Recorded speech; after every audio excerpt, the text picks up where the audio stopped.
Thank you for inviting me to speak at this conference on the revision of the Firearms Directive being held in Malta today.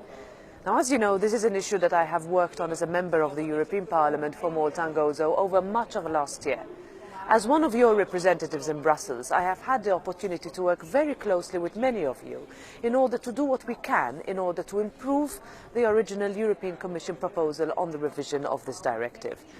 My position has been clear since day one and rooted in the principle that terrorism and legally owned and licensed firearms should not be mixed up.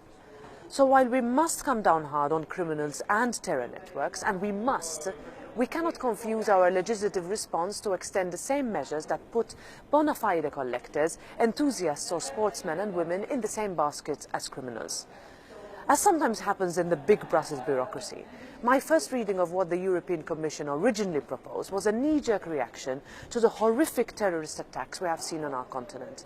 In my view, it was the wrong approach. Of course, there are many measures we must take to tackle terrorism and serious crime. These are challenging times. We are living under the daily threat of terror attacks, and as a union we must respond. But we must have a response that is tailor-made and that sees results rather than just headlines. In other words, we must do something rather than simply give the appearance of action. So there was sufficient and significant room for improvement in the firearms proposal. After I met and spoke to many of you, I joined up with colleagues in the European Parliament from all political groups in order to table amendments to move away from the Commission's one-size-fits-all idea towards a more pragmatic approach.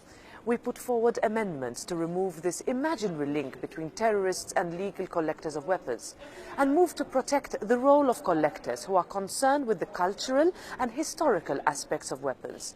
These people have invested time and money in restoring them. One of my main arguments throughout this process has always been that we should not try and reinvent the wheel in this area. Many member states have managed to negotiate and achieve a good balance in their laws on the rights and obligations of individuals who legally own firearms. I have always promoted the Maltese laws and legislation as being a good, balanced example to look into when it comes to any revision to the Firearms Directive, and I reiterate that point now.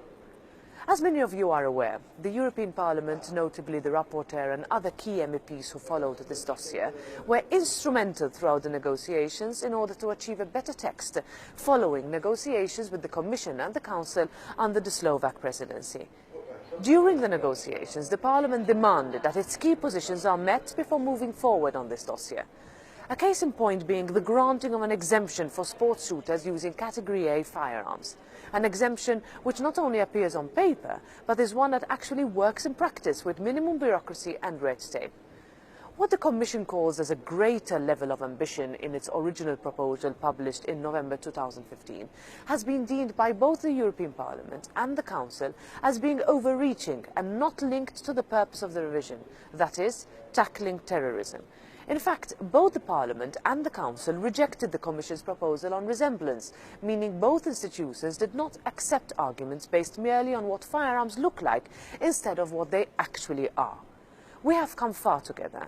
As a member of the Internal Market and Consumer Protection Committee, I will continue to work to make sure that the text approved by both the Committee and the European Parliament plenary is in full respect of bona fide collectors and enthusiasts like yourself.